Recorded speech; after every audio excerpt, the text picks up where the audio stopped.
I live in Osaka, Japan, and often use the subway to go to work in the morning. One day, when I was waiting for the train, I noticed a homeless man standing in a corner of the subway station, muttering to himself as people passed by. He was holding out a cup and seemed to be begging for spare change. A fat woman passed by the homeless man, and I distinctly heard him say "pig." Wow, I thought to myself. This homeless man is insulting people and he still expects them to give him money? Then a tall businessman went by and the homeless guy muttered, "Human." Human? I can't argue with that. Obviously he was human.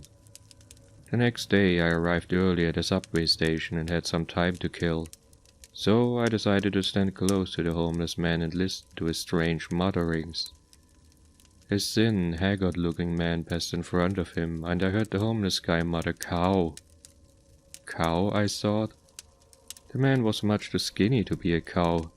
He looked more like a turkey or a chicken to me. A minute or so later, a fat man went by, and the homeless man said, "Potato." Potato? I was under the impression that he called all fat people pig. That day at work, I couldn't stop thinking about the homeless man and his puzzling behavior. I kept trying to find some logical pattern in what he was muttering.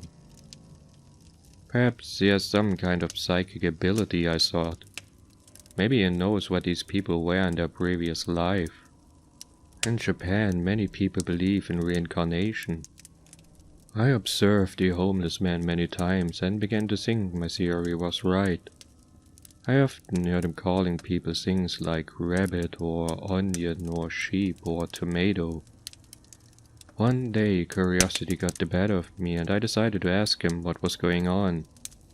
As I walked up to him, he looked at me and said "bread."